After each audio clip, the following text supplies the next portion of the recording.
Hello, you wonderful people, and welcome to another episode of Not Too Comic Book. This being a show where I talk about TV shows that are adaptations of comic books. For today's episode, I'm going to talk about the latest episode of Legends of Tomorrow. So in this episode, we have many, revelations. We find out why the Time Masters are working with Vandal Savage, and apparently it's because Savage is in a position, like when he takes over the world essentially in 2166, it leads to him being in a position to protect the world from a greater threat that's coming to get them much later on a couple years. It's like a decade later in the timeline or something like that. And it's the Thangarians. And the moment I heard that, I was like, wait a minute, Thangarians is like, why have I feel like I've heard that before? Is that the alien Hulk people? Sure enough, I look it up online to make sure, and it's the Hulk people. I think I brought it up in Not Too Comic Book a few episodes back of Legend of Tomorrow. I don't know, maybe I did, maybe I didn't. But the fact is that, it's very interesting because, my knowledge of Hulkman and Hulkgirl mainly stems from the Justice League cartoons, Justice League and Justice League Unlimited. And in that series, Hawkman and Hulkgirl are aliens, just in the same situation of like Clark being an alien from Krypton. They come from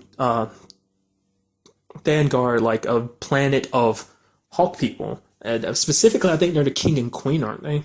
At least in the show they were, but I don't know if typically in their own storylines they are. So that does make me wonder, like, I guess, with the way comic books are, there's like always series as well as characters always being rebooted and essentially always having different backgrounds. So maybe in some more recent backgrounds, they're like, oh, reincarnations is kind of a curse, but in older stuff, they're aliens. I don't know. I just think it'd be very interesting because it seems like with the whole, because obviously it seems like this season's main antagonist obviously is Savage. It seems like he would be only this season's main antagonist. I don't know, maybe he'll carry over into other seasons, but I feel like maybe because they introduced that aspect, it's like maybe they're setting the Thangarians to be season two's antagonists. It would be very interesting seeing that clash between them and Kendra and Carter if they decide. Like I said, because I don't know if they're going to get like a whole new cast of characters next season, or maybe we'll see some returns, but a lot of new characters. Who knows? But it'd be kind of interesting to see that kind of clash, because it'd be interesting to see if they'll make it like, oh, Kendra and Carter thought their whole situation was a curse, but it's not just some like magical curse. It's kind of an alien curse. It's like basically, I know it kind of doesn't make any sense, but basically the meteor that kind of landed back then was connected to the Vanguard planet or something. Or maybe in Legends of Tomorrow, they'll make it so that Thangarians aren't Hulk people. I feel like it'd be kind of weird if they choose like a different species to be them, but I feel like it definitely will be the Hulk people. But it just, like I said, it'd be kind of interesting to see how they handle that situation, if that's the route they're going. But it's like they're introducing them, so I'm kind of feeling like, okay, that's the way they're going to go. But we'll just have to wait to see. But that's the main reason for them helping him out. We also got introduced to, specifically got introduced to something known as the Oculus. Is basically what the Time Masters have been using to kind of control everything. Like, it not only lets them see the past, it allows them to kind of control and shape the future, essentially move things in a certain way to basically create the future. Because basically they're saying, like, essentially there is no such thing as free will, or choice in a matter. It's like the only place that choice and free will exists is there within the vanishing point, because it exists outside of time. And that's the only reason, that's the way that is. And that basically everything Rip and the others have been doing, every time they've tried to stop Savage in time, has literally been a part of the Time Master's plan. It's all been for the purposes of helping Savage in some shape or form to eventually take over the world so that he can be in a position to protect the world from the Thangarians. It's kind of like yes, he's kind of an evil, but he's a necessary evil that, as the Time Masters, they have to protect the timeline. It's like he, in his own way, protects the timeline. But it's like you still let a monster ravage the world. It's like, okay, granted, yes, he protects humanity, but it's like how much of humanity is actually left after he pretty much wipes out a majority of it. Let's not forget he killed a majority of the population with a virus. So it's like, really, is he that much better than the Thangarians in that regard then? It does make you wonder why the Thangarians attacked anyway. It's like, maybe there's some comic book reason why they would attack. I don't know. Maybe it's your stereotypical reasons like, oh, they're aliens and they just want to take over our planet type of situation. Who knows? But it kind of hits Rip kind of hard, especially when he touches it and kind of touches the Oculus and sees that, okay, this is 100% true. Because basically he's believed in the Time Masters for so long. He thought he was doing the right thing. He followed the code, and just to find out like it was all for nothing, because basically they're manipulating time to, see fit to do things that they believe is right. I mean, it's like, truth be told, is you could have assembled like there's, as you can see, the entire timeline is in front of you. You could have, in a sense, gathered the greatest heroes across time to stop the Thangarians, but I guess in their minds, Savage was the only possible outcome to stopping their incursion. Even pointing out the fact is that they even set up Rip's wife and son to be killed just because they wanted to spur him on so that he would go off, assemble a team, and just do what he's done. And it's just like, man, that is a harsh reality for anyone to handle. Especially in his regard, because like that's his whole reason for starting this mission was to stop his wife and son from being killed. And it's like, oh, they were part of some large plan from the beginning. Their deaths were necessary to push you to do everything you could to eventually end up helping Savage get to the point in time where he ends up killing your family anyway. It's kind of, it's crazy when you think about it like that. It's like he, in a sense, helped him rise to power to get in a position to kill his wife and son, which would then spur him on to do it. It's like a little twisted cycle. And not only that, he even saw Ray dying, which Ray kind of didn't handle that situation well. I mean, because really everyone else wanted to kind of give up. Martin wanted to give up because of the fact that he, now that he's separated from Jackson, he's dying because, if he doesn't fuse every so often, he will kind of implode or explode, essentially break down. But then, Rip finding out, this whole thing about the Oculus and that basically the Time Master's behind everything, it just kind of shattered his hopes. But Ray was like, we got to keep going. We can't quit. And that led to, Hunter was like, no, you're going to die, and obviously, like anyone would take that, he was just like, well, that sucks. He was even eating a cupcake. He's like, well, there's no point in, trying to keep a fit body when I'm just going to die anyway. And very interestingly enough, the person that kind of, talk to him and kind of pep him, give him a bit of a pep talk was Mick. And I did like that because as we see him and Mick have gained somewhat of a relationship, a bit, one would go as far as calling it a somewhat friendship.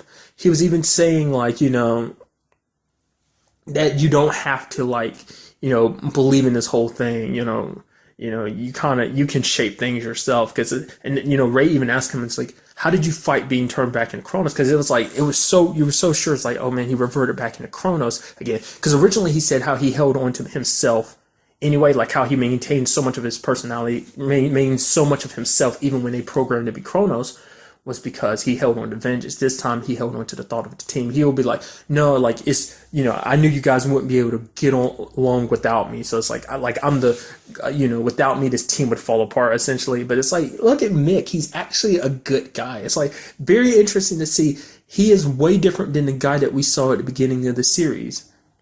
That we've come to know so far. It's just like, I mean, granted, yes, he's still a bit into enjoying destruction, but he's kind of grown as a person. He's basically saying like, so don't tell the rest of the team or I'm gonna shave your head bald. It's just like, wow. I mean, normally he threatened Ray with, I'd kill you, but I guess in his mind it was like, this ain't really a time to be threatening him with death when he's apparently going to die. Then we had Snart and Sarah. Initially, Snart was pulling a gun on Sarah, telling her they needed to run, but Sarah's like, I'm not going to leave the team behind.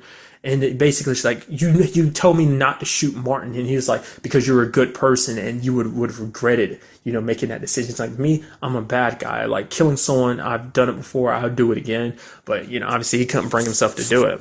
What I found very interesting was later on when he kind of talked to Sarah, kind of apologizing about the whole situation, and was basically like, I was thinking about the future, my future, your future, me and you. I was like, wait, what? And she's kind of like, wait, what? She's like, if you want to steal a kiss from me, you have to be show me that you're a much better thief or something like that. And it's just like, I was shocked because it's like, that's something everyone was kind of like, oh, Snart and Sarah, that's kind of cute. But it's like, I was surprised he was the one that kind of bring it up. I thought it was just going to be like a continuously non-spoken thing. It's like, oh, everyone wants to ship us together, but we're not going to do anything about it. It's like, no, he brought it up. I thought that was kind of interesting. They even was there was the situation at the end of the episode, sadly, where it was like basically they needed to destroy the what's it called? The Oculus. They basically needed to destroy it to make sure that the Time Masters can't help Savage anymore. And basically, Ray, that's where Ray was going to die, and he was prepared to die. Then Mick knocked him out. Mick decided he was going to stay behind and die, and then Snart knocked him out. I just love that it was a long line of knocking people out, and then Mick stayed behind. Snart stayed behind because he wasn't about to let his partner die. And then, Sarah gave him that kiss, kind of goodbye, and then basically the whole place blew up. So killing that particular Time Master that was there, as well as the soldiers, as well as Snart. Which, to me, I thought that situation was going to go down differently. I thought, what he was going to do is kind of a repeat of that last situation when he was captured by Kronos. Like, he froze his hand and then broke it. I thought he was going to do the same thing, freeze Mick's hand, break it off, and then they run, or that he did it to himself or something like that. Just because, But I guess if you froze your arm and then, your hand and try to break it like that, it wouldn't hold itself in place to give you the time to, let the machine the kind of it self-destruct like it needs to. But it's like, to me, I was like, I thought that's how it was going to go, whether it be him sacrificing his hand or Mick, because either way, it's like, we could still piece it back together, when we get back to ship and get you a new one. But that's not how it went down. Not unless Snart is alive. I don't know. It seems like he's dead, which is like, man, you would not have expected that out of, Snart, especially from the beginning, neither. It's just like, you've seen how much he's grown too, because even Ray was like, yeah, he was a hero. Granted, he won't want to be remembered like that. And then Sarah's like, yeah, but whether he want to or not, he was a hero. And you even had Ray being there to kind of console Mick about the whole situation. And Mick's he just feels like he's got to find someone to kill, to kind of alleviate all the pain he's in. And it's just we got Savage as a target, and Mick's he'll do. Because in this episode, we also had that beginning where it's basically, because I was wondering what they were going to do with that. They basically showed the 5 months ago, basically the beginning of the series when Rip was recruiting everyone on top of that rooftop, telling them okay, let's go, giving you 36 hours to make a decision. And then it's okay, where are we going from here? Because we see a little conversation between Stein and Jax is walking away. And then present day Jax is kind of the one that got sent back in time by Martin Combs. And he's great. I was oh crap. I was so that's what this was all leading up to. But I guess it was also to show, Snart too. Snart and a little bit of Mick, because the fact that Snart was wanted to walk away from the situation. Kind of turned his back on it because he was oh, this is 5 minutes of my life I'll never get back. So I guess it was that, as well as showing, Jax and Martin too, because it kind of shows you a little bit of who Martin was before, kind of the arrogant, oh, he thinks he knows better than everyone else type of thing. And even Jax is kind of I forgot how arrogant you were back then. He's oh, and Martin's kind of asking questions oh, did something happen to me? He's no, you're fine, you're alive. And basically, it kind of shows, it puts in more perspective of just how much their relationship has grown, that we've seen them grow together over. He's even talking about the fact of how selfish Martin was back then, only caring about himself. But it's when you look at Martin, what he did last episode, he knew what was going to happen to him being separated from Jax, but he was more concerned about saving Jax's life than his own. And you even see it, and even Martin kind of acknowledges it too. He's obviously, something went right because, there's a fine young gentleman standing in front of me right now, and it's I'm proud to see the person you are, so that must mean this whole trip wasn't all for naught. Some good came out of it. And even Jax was I forgive you for, and the whole roofing me is I'll be pissed off, but I'll get over it. So it's I would never even think about it. He's you would and you do, but it's okay. So that was kind of interesting. And we also had the moment of seeing Savage, because he captured Kendra as well as Carter and kind of took them with him when he was going back to 2166, basically going to kill Rip's wife and son. I was so thinking things were going to be different, but it's nope. It's pew pew. It's oh crap, things didn't change. Basically, he's no longer got the Time Masters on his side anymore. So basically, but he still has access to time travel. So he's basically he's going to try and, he can still use, it's not just a single world he can rule. He can basically rule all of time now because he still has time travel as a means of getting around. To me, I initially thought the reason why he was bringing Kendra, I didn't know he brought Carter too, but I guess it's one of those situations. It's kind of a repeat. It's like keep your enemies closest, right? The two people that can kill him, he needs to keep them closest. Granted, I thought he was going to keep Kendra around so he can brainwash her because no matter what's happened, there is a part of him she's kind of his weakness. He still loves her in some regards, especially because she actually called him by his real name back in the day, and then it kind of made him stop and turn towards her because she was asking him not to kill Rip's son and daughter and son and wife. I don't know why I keep messing up like that, but essentially kind of saying like they're already dead. This is just kind of a part of just kind of completing the cycle essentially. But yeah. I don't think there was anything else I wanted to talk about, was there? No, I think that's about it. Next week is the season finale, so it's going to be crazy to see how this whole situation ends. Like, will they finally be able to stop Savage? From my opinion, I think so. Like, I think like Savage is meant to only be a one-season antagonist. Who knows? Maybe he'll pop up later on because just because it's like, oh, like he's a pretty big villain in the comic books, isn't he? Like my only experience with him outside of this was like Young Justice. That's the only reason why I even remotely know who he is. But I still think he's still a pretty well-known bad guy in the comic books as well. So I don't know, maybe he pop up again, or maybe this will be the end. It's like no telling how things are going to end. Like I do hope that somehow we end up finding out Snart is still alive because I don't want him to die, dude. I want him to be dead. It's like he sacrificed himself for the team, but it's still like. Still, I want them to find someone. Either he actually escaped the whole thing because he ended up freezing him. I don't know what it is. Maybe he froze himself and he ended up escaping the explosion or something. But I want him to live, especially now that things kind of started to get started between him and Sarah, which is very interesting. How is Nyssa gonna feel about this whole situation? But yeah, that's really all I want to talk about. Till the next time we meet, be happy, be safe, live life to the fullest, and enjoy it. Good day and goodbye.